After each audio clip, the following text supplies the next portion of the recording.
طب هاجي اقول لك، تعالي نقول الاول، هو مين اكتر حد ممكن يكون بيتضرر من فكرة البعد او من فكرة الانفصال او من فكرة اللي هو ايه، على حسب فشل قصة على حب؟ حسب اكتر حد في الطرف، يعني اكتر طرف بيحب اكتر من التاني، طب خلينا سواء برضو، سواء كانت بقى الرجل او المرأة. طب خلينا امشي معاكي من البداية. مم.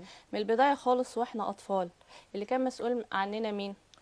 الام. الاهل. الاهل او اي حد بقى كان مقدم الرعايه وقتها، لو يعني لا قدر الله اه. كان حد يتيم او كده. ايوه. الفكره في ايه دلوقتي؟ ان الاهل في الوقت ده بيقدموا اللي بيقدموه لاطفالهم، هو اللي على اساسه بينتجوا 3 انماط من الشخصيه للمجتمع، على اساسها بتتاثر علاقاتهم، سواء كانت علاقه متزنه او بيحصل مشاكل في العلاقه دي. لا وضحي لي بقى. هقول لك. وضحي لي. طيب هقول لك، يعني مثلا ايه، نقول النموذج الاول من الاهل اللي هو بيقدم للطفل احتياج الاستقلاليه واحتياج المشاركه، اللي هو ايه؟ انت شخص مستقل في ذاتك، انت بتكبر عارف تعيش لوحدك، وفي نفس الوقت عارف ايه، عارف تندمج وسط الناس وعارف تشاركهم. لو بمعنى صح ما عندكش مشكله في حته الايه، المشاعر، لا اه. انا محدش يقرب لي. مم. فبيبقى عنده كده، هو بيكبر على انه عنده هو شخص مستقل مسؤول عن نفسه، لكن في نفس الوقت هو زي ما قادر يقعد مع نفسه، هو قادر يندمج مع الناس في علاقات مختلفة. مم. تمام. الشخص ده بيكبر عنده علاقات متزنة مع الآخرين، عنده إشباع، لأن احتياجاته أصلا أشبعت مشبعة من قبل كده. البداية، مم. لأنه كبر وهو عنده ثقة بالنفس، وكبر وهو عنده اتزان داخلي.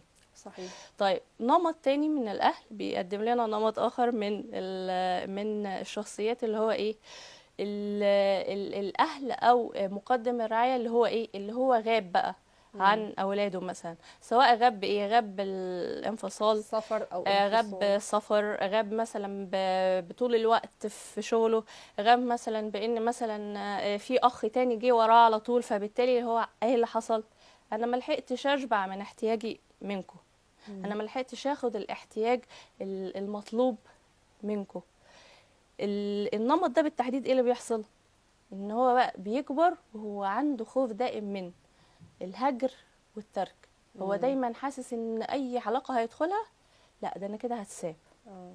فايه اللي بيحصل؟ اي علاقة بيدخلها بيبقى طول الوقت عمال يدي عمال يدي عمال يدي. ليه؟ يعني معقولة انه الناس او الاطفال اللي بيبقى مثلا ابهاتهم في الشغل طول الوقت او اللي بيسافروا او مهاجرين، معقولة ده النقطة دي بتأثر فيهم طالما وتخليهم ما كده؟ حصلش ادراك لان الحتة دي موجودة وتم علاجها فعلا، مم. بيكبر على كده. انا طول الوقت خايف ان اتساب، انا طول الوقت خايف اللي معايا ده هيسيبني، هيرفضني.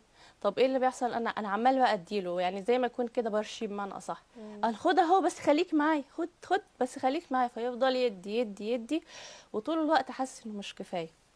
وده اللي في العلاقه دايما بيبقى حاسس دايما بالقلق، ما بيهداش ابدا، مم. كل حاجه توتر بالنسبه كده، له. حياته متوترة مش بالظبط. مستقرة. بالظبط، في كل لحظه بالنسبه له هو حاسس ان هو، لا طب هو انا كده قدمت كفايه، خليه ما يمشيش. هو مش مم. بيفكر في احتياجاته، هو مش بيفكر ان هو كمان بيفكر ممكن ازاي يبقى ان محتاج ايه، هو لا هو بيفكر ان يعجب اللي الطرف قدامه اللي ده، قدام. بالظبط، اللي قدامه ده ما يمشيش ويسيبه. مم.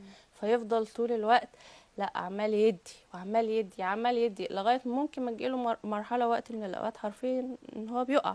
ويمكن كمان الشخص اللي قدام ممكن يزهد فيه. اصل انت متخيله مثلا، انت لو جعانه مثلا من حاجه، جيت انا قلت لك يعني على قد الوجبه الواحده يا ستي خدي ورك فرخه، خدي اه. صدر فرخه. لكن تخيلي ان مثلا مره واحده جالك ديك رومي وقعدتي تاكلي فيه تاكلي فيه تاكلي فيه تاكلي فيه، فخلاص حصل لك تخمه، فانا خلاص انت مش محتاجاني في حاجه. ايوه ايوه. فهو ده مم. بالظبط اللي بيحصل له، نوع من الامتلاء فقط. تمام، خلاص انا مبقتش حاسس بوجودك. مم. فبيزيد من معاناته اكتر، والسبب الرئيسي هو الشخص نفسه. طب والحل ايه في علاج هو مش المشكلة دي؟ ما هو انت بقى هقول لك الصبر الاول. ايوه. ان الله لان مع في نوع الصابرين. تالت. النوع التالت بقى اللي هو ايه، اللي اه. هو نمط الاهل اللي بيفضل ضاغط على الطفل، مم. اللي هو ايه، مش انا بحبك يبقى لازم تتصرف بالطريقه اللي تعجبني. ايوه، اللي هو الحب المشروط. بالظبط.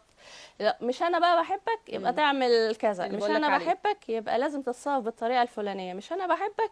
فالطفل ده تلاقيه دايما ايه، بيعمل كل حاجه لوحده. مم. هو مش عشان اعجب غيري.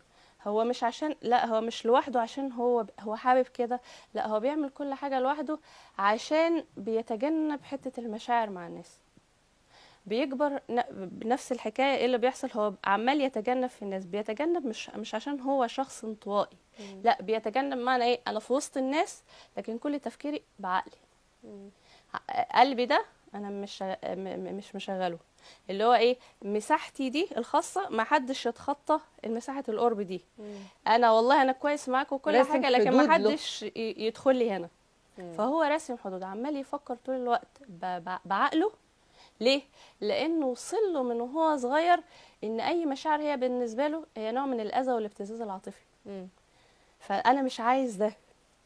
طب اكتر حد بقى بيتضرر في العلاقه من الانواع الثلاثه دي الشخص اللي هو ايه، بيخاف من الرفض والهجر. ايوه. النوع التاني اه. اللي هو